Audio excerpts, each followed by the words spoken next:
भारत के संविधान में न्यायपालिका के बारे में भी प्रावधान किया गया है और न्यायपालिका के बारे में जो प्रावधान किया गया है उसमें शीर्ष पर हमारे देश की सुप्रीम कोर्ट है, उच्चतम न्यायालय है। भारतीय संविधान के भाग 5 के अध्याय 4 में भारतीय संविधान के भाग 5 के अध्याय 4 में संघ की न्यायपालिका के बारे में प्रावधान किया गया है। संघ की न्यायपालिका यानी उच्चतम न्यायालय की अधिकारिता के बारे में जो प्रावधान किया गया है उसके प्रावधानों के बारे में आज हम चर्चा करेंगे। तो आज हम ये देखेंगे कि भारत की उच्चतम न्यायालय को क्या ज्यूरिस्डिक्शन भारत के संविधान में दिया गया है, क्या अधिकारिता उच्चतम न्यायालय को दी गई है।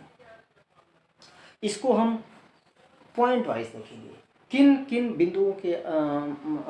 बिंदुओं में कौन कौन से अधिकारिता दिए गए हैं। तो सबसे पहले हम देखते हैं कि भारतीय संविधान के अनुच्छेद 129, संविधान का अनुच्छेद 129 129 आर्टिकल, जिसमें सुप्रीम कोर्ट को कोर्ट ऑफ रिकॉर्ड घोषित किया गया है।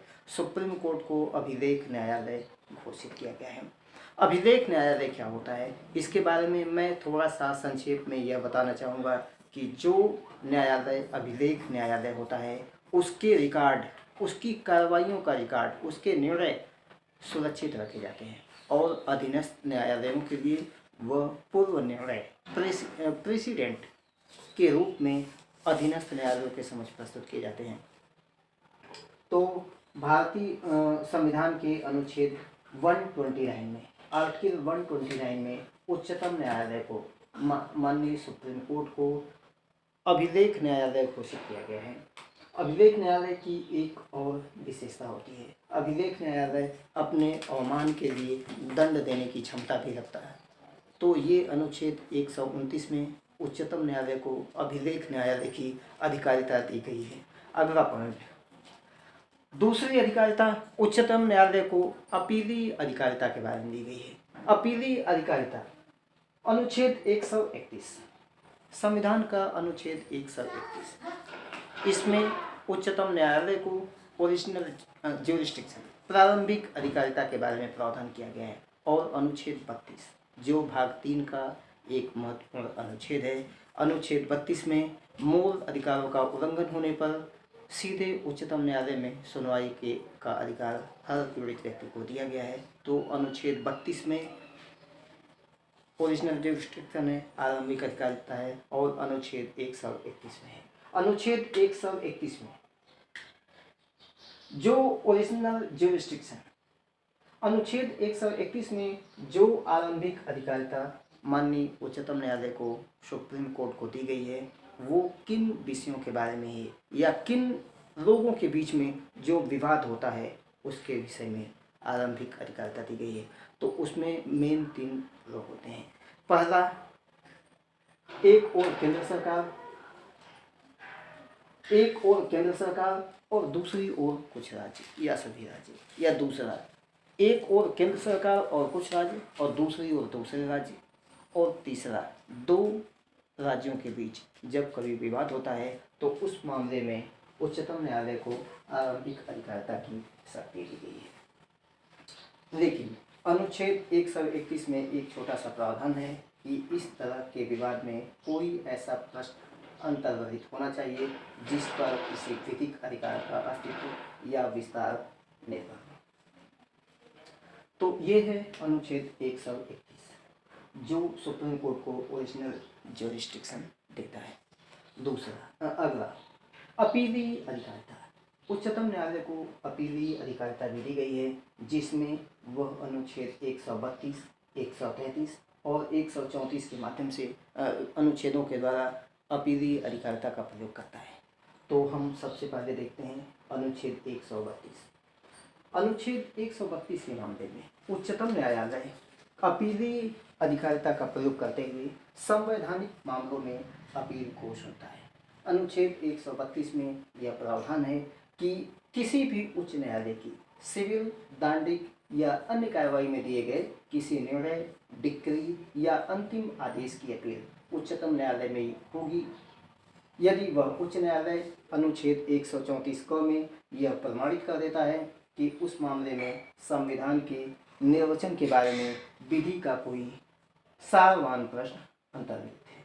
तो ये अनुच्छेद 132 है जो उच्चतम न्यायालय को संवैधानिक मामलों में अपील सुनने की अधिकारिता देता है।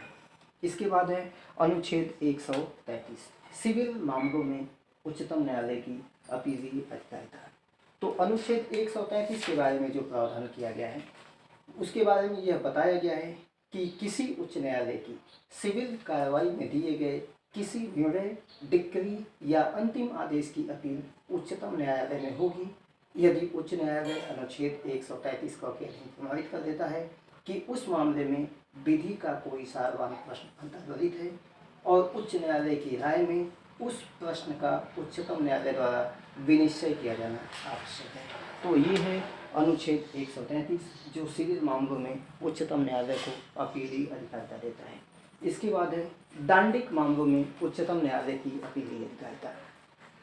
तो दांडिक मामलों में उच्चतम न्यायालय की अपीलीय अधिकारिता के बारे में जो प्रावधान किया गया है वह अनुच्छेद 134 में है। अनुच्छेद 134 में यह प्रावधान किया गया है कि किसी उच्च न्यायालय की दांडिक कार्रवाई में दिए गए किसी निर्णय, डिक्री या दंडादेश की अपील उच्चतम न्यायालय में होगी यदि 3 पॉइंट है। पहला, यदि उस उच्च न्यायालय ने अपील में किसी अभियुक्त व्यक्ति को दोष मुक्ति के आदेश को उलट दिया है और उसको मृत्युदंड आदेश दिया है। दूसरा, उस उच्च न्यायालय ने अपने प्राधिकार के अधीनस्थ किसी न्यायालय से किसी मामले को विचारण के लिए अपने पास मंगा दिया है और ऐसे विचारण में अभियुक्त व्यक्ति को सिद्ध दोष ठहराया है और उसको मृत्युदंड आदेश दिया है, या वह उच्च न्यायालय अनुच्छेद 134 के अधीन प्रमाणित कर देता है कि मामला उच्चतम न्यायालय में अपील किए जाने योग्य है। तो ऐसे मामलों में भी अनुच्छेद 134 के तहत उच्चतम न्यायालय अपनी अपीलीय अधिकारिता का प्रयोग करता है। इसके अलावा अनुच्छेद 136 में सुप्रीम कोर्ट की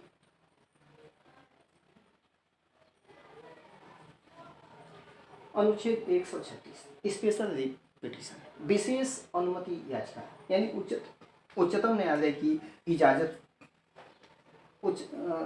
अनुच्छेद 136 में अपील के लिए उच्चतम न्यायालय की विशेष इजाज़त की आवश्यकता पड़ती है। यानी स्पेशल लीव से सुप्रीम कोर्ट की स्पेशल लीव से अनुच्छेद 133 के तहत सुप्रीम कोर्ट में अपील की जा सकती है।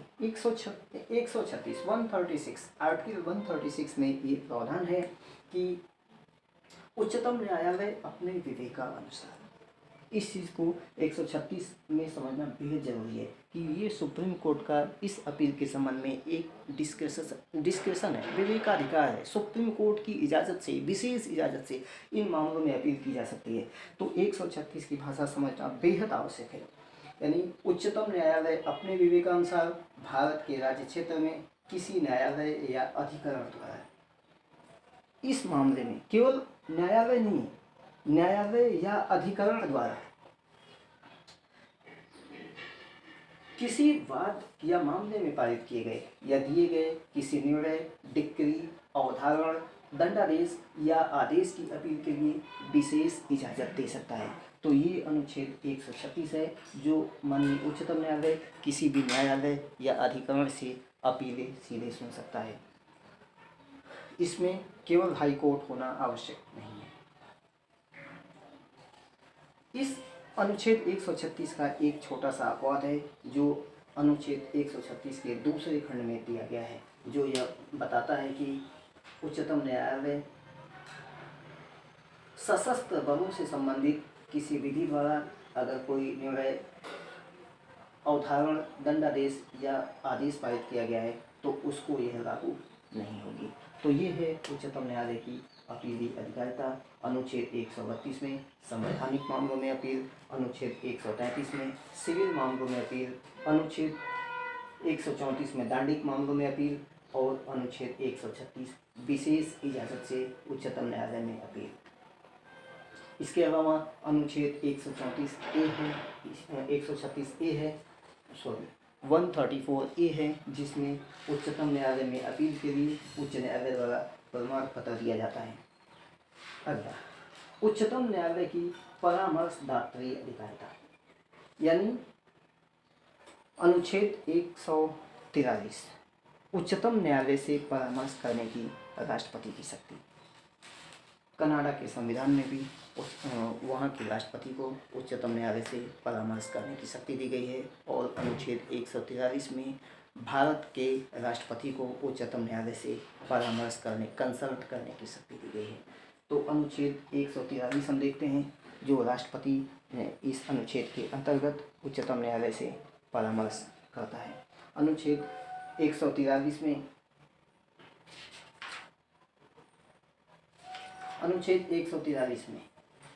यह कहा गया है कि यदि किसी समय राष्ट्रपति को यह प्रतीत होता है कि विधि या तथ्य का कोई ऐसा प्रश्न उत्पन्न हुआ है। अनुच्छेद 143 में यह प्रावधान है जो यह कहता है कि यदि किसी समय राष्ट्रपति को यह प्रतीत होता है कि विधि या तथ्य का कोई ऐसा प्रश्न उत्पन्न हुआ है या उत्पन्न होने की संभावना है जो ऐसी प्रकृति का है और ऐसे व्यापक महत्व का है कि उस पर उच्चतम न्यायालय की राय प्राप्त करना समीचीन है, तो वह उस प्रश्न को विचार करने के लिए उस न्यायालय को निर्देशित कर सकेगा, और वह न्यायालय ऐसी सुनवाई के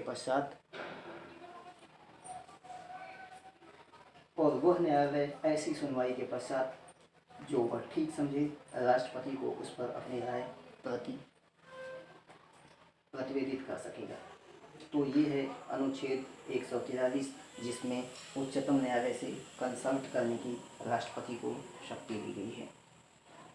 इसके पश्चात है कुछ मामलों के अंतरण की शक्ति भी उच्चतम न्यायालय को दी गई। सुप्रीम कोर्ट को कुछ मामलों के ट्रांसफर की शक्ति भी अनुच्छेद 143A 139A आर्टिकल 139A में उच्चतम न्यायालय को कुछ मामलों के अंतरण की शक्ति दी गई है।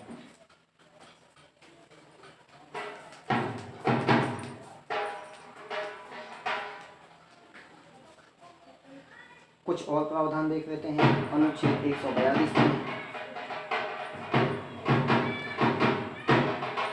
142 में यह बताया गया है कि उच्चतम न्यायालय द्वारा घोषित विधि भारत के सभी न्यायालयों पर आबद्ध होगी, और अनुच्छेद 141 उच्चतम न्यायालय द्वारा घोषित विधि का सभी न्यायालयों पर लागू होना। Law declared by Supreme Court to be binding on all courts। अनुच्छेद 142 उच्चतम न्यायालय की डिक्रियों और आदेशों का प्रवर्तन और प्रकटीकरण के बारे में आदेश, यानी सुप्रीम कोर्ट को अनुच्छेद 142 में इन पावर दिया गया है। और एक और अनुच्छेद 137 जो बेहद महत्वपूर्ण है, जिसमें यह बताया गया है कि सुप्रीम कोर्ट अपने निर्णय और आदेशों का पुनर्विलोकन कर सकता है। तो ये है अनुच्छेद 137।